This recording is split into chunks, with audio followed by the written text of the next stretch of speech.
तुमचं medical college वेगळं आहे, हॉस्पिटल जे 2 आहेत ते वेगळे आहे. तर हे मेडिकल कॉलेज अटॅच असतं तर 700-800 विद्यार्थी इथे तुम्हाला अभ्यास त्या मुलांचा होईल आणि तुम्हालाही वर्क फोर्स मिळेल. त्यामुळे दोन्ही एकत्र करण्यासाठी तुमच्याकडे पत्र पाठवण्यात आलेले आहे. डीन सुद्धा बोललेले आहे. मेडिकल कॉलेज अटॅच करण्यासंदर्भात काही विचार होईल का या हॉस्पिटलला? मेडिकल कॉलेज इथं अटॅच करण्याबद्दलचा प्रस्ताव जो आहे तो दोन्ही विभागाच्या संबंधातला निर्णय आहे. बऱ्याच ठिकाणी महाराष्ट्रामध्ये असे सुद्धा विषय आहेत की सार्वजनिक आरोग्य विभागाच्या वतीने जी चालवली झालेली हॉस्पिटल्स आहेत ती त्यांच्याकडेच राहावीत अशा पद्धतीचा आग्रह सगळ्यांचाच आहे. त्यामुळे या दोन विषयामध्ये दोन डिपार्टमेंटची ओपिनियन्स आहेत, त्याच्याबद्दल आपण चर्चा करू. इथलं वैद्यकीय अधीक्षक पद हे प्रभारी आहे. या व्यतिरिक्त क्लास 1चे पण काही 5 ते 6 पदं रिक्त आहे अशी माहिती आहे. या अनुषंगानं आपण काय त्यात प्रस्तावित काय सुधारणा करणार आहात किंवा भरणार आहात पद?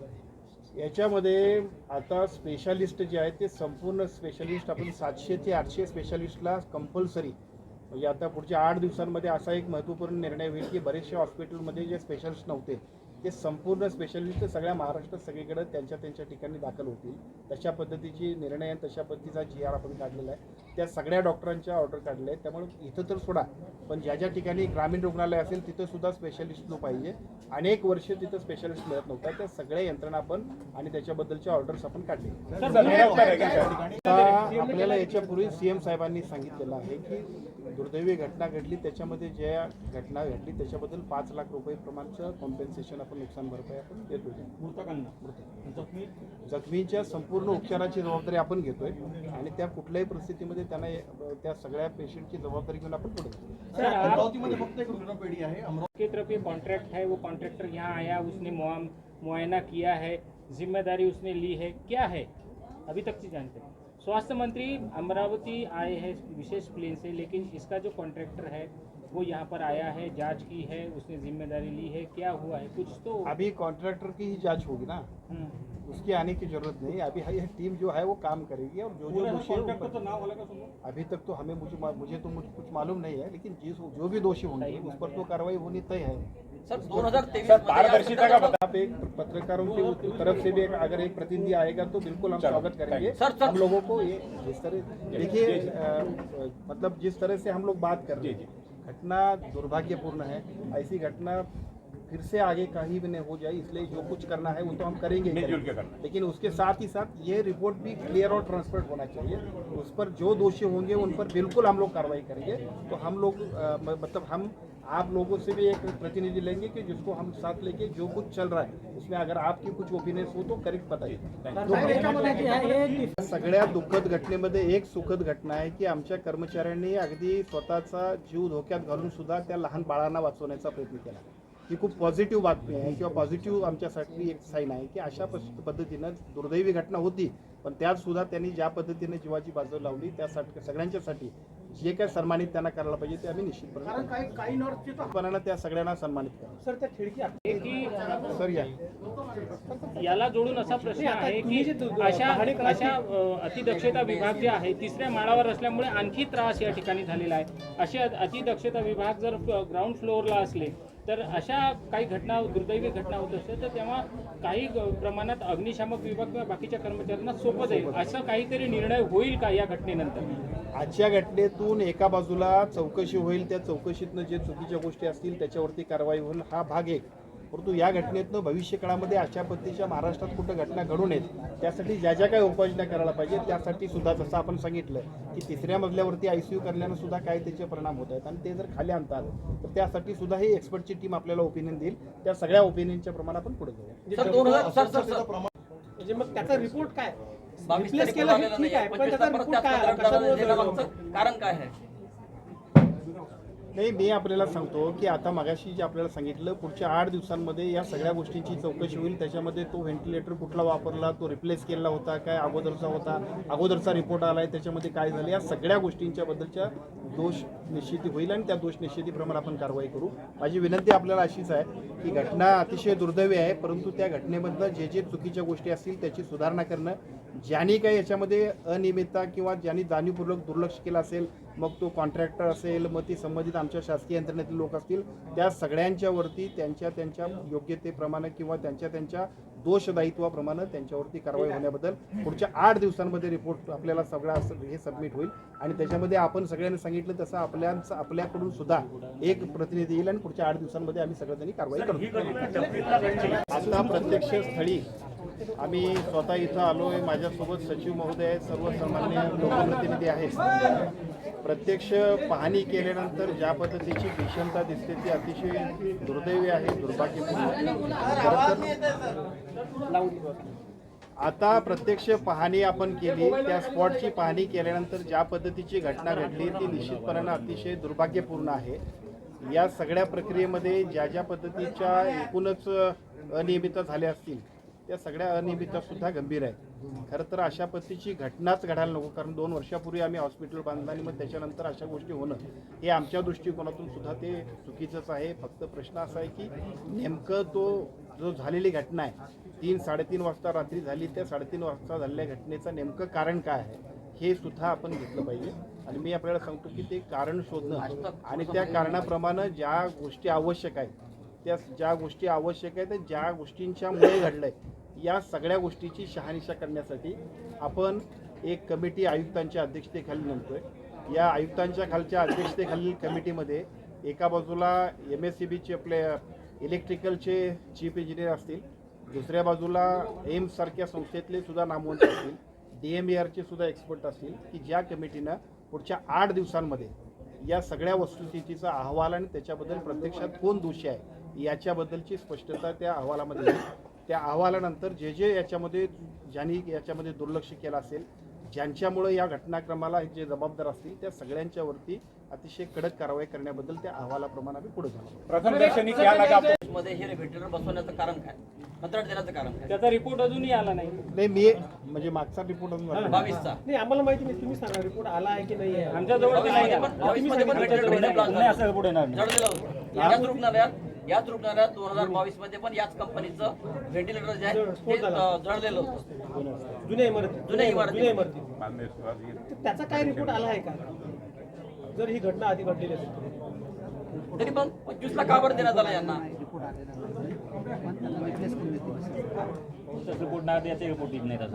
हिंदीमध्ये हे निवेदन करा, हेच निवेदन हिंदीमध्ये करा. अभी अमरावती में जिस तरह से आज एक दुर्भाग्यपूर्ण घटना को हम लोग सामने जा रहे हैं, जिस तरह से ये घटना हुई है बहुत ही हम लोगों पर खेद व्यक्त कर सकते हैं. जिस तरह से हम लोगों ने लोगों के लिए एक अच्छी हॉस्पिटल हम लोगों ने शुरू किया है और शुरू करने के बाद ये ऐसी घटना घट जाएगी तो ये बहुत ही दुर्भाग्यपूर्ण घटना है. इस घटना को जो जिम्मेदार होंगे उनके लिए आज ही हम एक कमेटी बिठाएंगे. कमिश्नर हेल्थ और साथ ही साथ एम्स के उसके मेंबर होंगे, DMER के एक्सपर्ट होंगे, साथ ही साथ उसमें इलेक्ट्रिकल के चीफ इंजीनियर होंगे. 7 दिन में ये कमेटी अपनी जांच रखेगी और जिस जांच में जो कुछ उसमें फाइंडिंग्स आएंगे उस फाइंडिंग्स के आधार पर हम लोग उन पर कार्रवाई करेंगे. हो हो सर, 1 महिन्यापूर्वी पालकमंत्री साहेबांनी आपल्याला कॉल केला होता. जिल्ह्यातल्या आरोग्य त्यांनी काय चौकशी केली, पाहणी केली आणि अहवाल आम्हाला येईल असं सांगितलं, कारण पत्रकारांना भेटले होते ते स्पेशली. त्याचं समोर काय झालं त्यामध्ये त्यांनी इथे डब्ल्यूनला व्हिजिट केली होती, सुपरला केली होती आणि इरविनला केली होती. त्या पाहणीचं काय? 1 महिन्यापूर्वी जे काही चौकशी आपल्याकडे आपले प्रतिनिधी जे आले होते त्यांनी ज्या ठिकाणी इथं अनियमित आहेत त्याच्याबद्दल त्या संबंधित अधिकाऱ्यांच्यावर कारवाई प्रस्तावित केली. इथं जे काही डिले होत होता त्या कारवाई प्रस्तावित केली आणि त्याच्या बरोबरीनं इथं ज्या काही सुधारणा करायला पाहिजे त्याच्याबद्दलचे प्रस्ताव दाखल करायला सांगितले. सर या मेडिकल कॉलेज आणि हॉस्पिटल म्हणजे भारतामध्ये नाही या सगळ्याच गोष्टीची चौकशी होईल. मुळातच फायर सेफ्टीचे नॉर्म्स आणि त्याचं ऑडिट झालं असेल तर ते कसं झालं पार्ट फर्स्ट आहे. मशिनरी जर असतील तर त्या मशिनरी अशा पद्धतीच्या योग्य होते की अयोग्य होत्या या सगळ्या गोष्टींची चौकशी होईल. या 8 दिवसांच्या मध्ये या सगळ्या चौकशीच्या अहवालामध्ये प्रत्यक्षात सगळे एक्सपर्ट्स आपल्या करेक्ट अशा पद्धतीचे ओपिनियन आणि आपले फाइंडिंग्स काढतील. त्या फाइंडिंग्स प्रमाणे त्या सगळ्यांच्या वरती आपण आरोप निश्चिती करणार. फायर फॉगस जे होते ते सुद्धा बंद होते. जर फायर फॉगस सुरू असते तर काही प्रमाणात आग विझली असते. अगदी बरोबर आहे. एखादी ज्या वेळेला आपण ही आस्थापना सुरू करतोय त्यावेळेला त्या आस्थापनेमध्ये ह्या सगळ्या गोष्टी असणं अपेक्षितच आहे. आणि जर ते झालं नसेल चालू तर का नाही झालं चालू, पण प्रत्यक्ष याच्याबद्दलची जी काही एक्सपर्टची टीम आहे त्या एक्सपर्टच्या टीमचं ओपिनियन घेऊन आपण त्याच्यावरती पुढे धुएं को लेके जो सायरन बजता पहले, वो सायरन भी फेल था क्या? पानी तो दूसरा पार्ट है, उसके पहले पार्ट यदि धुआं निकलता तो सायरन भी आता है। बिल्कुल बिल्कुल ठीक है, वो भी फेल हुआ। बिल्कुल आप बराबर बोल रहे हैं। सायरन तो पहले बजना ही चाहिए, उसके बाद स्प्रिंकलर की बात जी। है। ये दोनों अगर अगर नहीं हुआ है तो उसके लिए भी जो कुछ प्रॉब्लम है उस प्रॉब्लम के मूल तक जाएंगे और हम लोग उस पर कार्रवाई मुख्य कारण कोई मालूम पड़ा कि आग क्यों लगी? आज अभी हम नहीं कह सकते। कोई कहानियां जो चल रही है उसमें साहब के वेंटिलेटर फूट गया, वेंटिलेटर ब्लास्ट हो गया, हाँ। इसमें कितनी सत्यता है? वेंटिलेटर के ब्लास्ट होने के क्या उसमें कोई भी ऐसा ज्वलनशील पदार्थ या गैस नहीं है, उसमें चैम्बर नहीं है कोई भी, यानी कोई बात को छुपाया जा रहा है कि वेंटिलेटर को सामने रख के। आणि ज्या कंपनीचे व्हेंटिलेटर सातत्याने आपण घेतो आहे तिथे जिथे आता घटना घडलेली आहे त्या बांधकामाच्या सुरक्षता विभागातच घडली. वेंटिलेटर में आग लगने के लिए कुछ नहीं है ना, वेंटिलेटर क्यों सामने आ रहा? वेंटिलेटर में आग लगने के लिए ऐसा कुछ नहीं है सर। कोई आणि माझी आपल्या सगळ्यांना विनंती आहे की जी घटना घडली ती अतिशय दुर्दैवी आहे. त्या घटनेतल्या दुर्दैवीपणातनं काही गोष्टी आम्हाला शिकाव्या लागतील आणि काही गोष्टींबद्दल जे याच्यामध्ये दोषी असतील त्यांना सुद्धा जबाबदार धरावं लागेल. मग व्हेंटिलेटरचा विषय असेल, इलेक्ट्रिसिटीचा विषय असेल, आमच्या यंत्रणेतले दोष असतील, जे दोषी असतील त्या कुठल्याही दोषींची गय केली जाणार नाही. कारण जी घटना घडली आम्ही बाकी सगळं करू, परंतु त्या 3 मुलांचा आणि त्यांच्या कुटुंबियांना आम्ही नाही काय करू शकत. त्याच्या इतकं दुर्दैवी चौकशी समितीमध्ये मग हो. ज्यांना टेंडर दिलं होतं त्यांना ब्लॅकलिस्ट करण्यात येईल. बिलकुल. टेंडर कुठून घेतलं सर medical एक college रिक्वेस्ट है, टेंडर इसमें किती क्या कोटीचं जिल्हा होतं? सर, कोई एखादा पत्रकार आपकी टेंडर समिती किती में नहीं आ कोटीचं सकता? होतं नेमकं? टेंडर किती कोटीचं टेंडर होतं हे संपूर्ण महाराष्ट्रात? या सगळ्या गोष्टींची माहिती येईल आपल्यासमोर. टेंडर जे असेल त्या सगळ्यांच्या वरती कारवाई होईल. ती कारवाई व्हावीच लागेल. कारण सर, विशेष म्हणजे सर, 6 तारखेला वॉरंटी पिरियड मध्ये ते व्हेंटिलेटर होतं. 6 तारखेला संबंधित कंपनीकडून ते तपासणी करून घेतलं गेलं आणि आज आता 21 तारखेला आज किती 15 दिन बाद. ही घटना घडलेली आहे. ते कंपनीचे अधिकारी येऊन तपासून गेलेले आहेत तरी प्रॉब्लेम झालेला आहे. तर तुमच्या चौकशीमध्ये हाही मुद्दा अधोरेखित करावा भविष्यामध्ये. 6 तारखेला 6 तारखेला येऊन गेलेले आहे. इंस्पेक्शन हो गया उसका शेखानी। अच्छा 15 दिन बाद ये वापस प्रॉब्लम आता है। सर फायर ऑडिटचं या कंपनी 21/8ला आमचं फायर ऑडिट संपलं होतं. त्यानुसार मनपाने वारंवार 17 तारखेपासून यांना नोटिसा दिल्या होत्या. तरी 21 तारखेला फायर 23 तारखेला ही घटना घडली. 17 तारखेला फायर ऑडिट संपल्याची मुदत महापालिकेने कळवलं आणि CS कार्यालयाने ते PWला पण कळवलं, पण त्याच्यानंतरही त्याची दखल घेतल्या गेली नाही असा एक मुद्दा आमच्या ऑब्झर्वेशनमध्ये आला. तुमची काय माहिती आहे त्यात? शासकीय यंत्रणेतल्या सगळ्या आस्थापनांच्या मध्ये मध्य टप्प्यात ज्या पद्धतीची भंडाऱ्याची घटना घडली, त्याच्याही पूर्वी काही खाजगी हॉस्पिटलमध्ये घटना घडल्या, त्यानंतर ऑडिट आपल्याला फायर ऑडिटबद्दलचे आपले रूल्स क्लिअर आहेत. केवळ आपल्याकडे नाही तर प्रायव्हेटमधल्या हॉस्पिटलमध्ये सुद्धा याबद्दलची स्पष्टता घेतल्याशिवाय आम्ही सगळ्या त्या हॉस्पिटलला परमिशन देत नाही. अशा वेळेला शासकीय हॉस्पिटलमध्ये हे होण्यासाठी उशीर झाला असेल, फायर ऑडिटचं जे काय आपल्याला परत त्याच्याबद्दलचे सर्टिफाय करायला पाहिजे होतं त्याच्यामध्ये उशीर झाला असेल, तर या सगळ्या गोष्टींची सुद्धा या कमिटीच्या माध्यमातून चौकशी होईल. त्या चौकशीमध्ये जे यंत्रणांमधले लोक सुद्धा जर काय याच्यामध्ये डिले केला असेल, जाणीवपूर्वक दुर्लक्ष केलं असेल, तर या सगळ्या गोष्टी सुद्धा त्या अहवालात येतील आणि त्याप्रमाणे गोंदिया में भी यही आया था प्रॉब्लम। 2023 मध्ये पण त्यांना आलं होतं. आजच्या घडीला अशा कुठल्याही गोष्टी होऊ नयेत यासाठी ज्या काही गोष्टी बद्दल आम्ही निश्चितपणे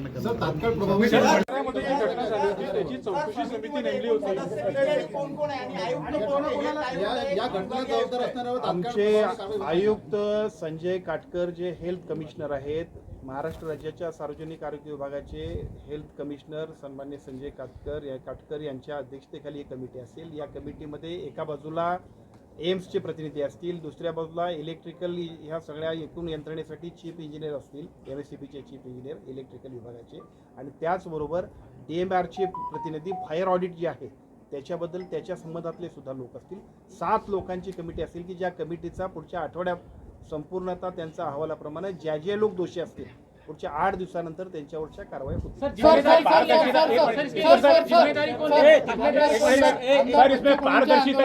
आपण मेळघाटात आला होता. मेळघाटात आपण आश्वासन दिलं होतं की कुठल्याही मेळघाटातील आदिवासींचा, विद्यार्थ्याचा असेल किंवा बालकाचा मृत्यू होणार नाही. असं आपण आश्वासन दिलं होतं. मात्र चोरणी ग्रामीण रुग्णालयात डॉक्टर उपलब्ध नसल्यामुळे तिथल्या एका आदिवासी विद्यार्थ्याचा मृत्यू झाला. तुम्ही कसं पाहता याच्याकडे? सर, रात्रीच्या वेळी तो जेव्हा रुग्ण गेला होता त्यावेळी अक्षरशः दरवाजा उघडला नव्हता रुग्णालयाचा, असं देखील समोर आलेलं आहे. तक्रार त्याच्या वडिलांनी केलेली आहे. मागच्या वेळेला ज्यावेळी मी मेळघाटला आलो होतो, मला वाटतं की मेळघाटला आलो होतो त्यावेळेला सुपर स्पेशालिटीला सुद्धा उशिरा रात्री आलो होतो. त्याच वेळेला ज्या अडॉक्टरांच्याकडून अनियमितता होते अशा लोकांच्यावरती आपण कारवाई केल्या होत्या. महाराष्ट्रामध्ये गेल्या वर्षभरामध्ये ज्या लोकांनी अशा पद्धतीनं गैरहजर राहत आहेत असे 500 लोक आपण काढले. पुढच्या 500 लोकांना सुद्धा आम्ही नोटिसेस दिली. एकही हॉस्पिटलमध्ये जर आमच्याकडे डॉक्टर उपलब्ध नसतील तर डॉक्टर्स, सार्वजनिक आरोग्य विभागाच्या व्यवस्था ह्या लोकांच्यासाठी आहे, कुणाच्या सोयीसाठी नाही. त्यामुळे त्या सगळ्यांच्यावरती कारवाई होईल. 5 सेकंड आता 1400 डॉक्टरांची जी भरती करतोय त्याच्या 1400 मधले त्याची प्रायोरिटी ही आम्ही आदिवासी भाग करतोय आणि त्याच्यानंतर डोंगरी भाग करतोय. त्याच्या पाठीमागचं कारण असं आहे की आम्ही आदिवासी भागात ज्यावेळी आपण करू त्यावेळेला आदिवासी भागात जे जे काम करतील त्यांना त्याच्या 3 वर्षानंतर चॉईस पोस्टिंग सुद्धा देणार आहोत. म्हणजे बऱ्याच वेळा अशा लोकांना यायला सुद्धा जे काय आडेओढे घेतले जातात ते आता घेतले जाणार नाहीत. त्या सगळ्यांची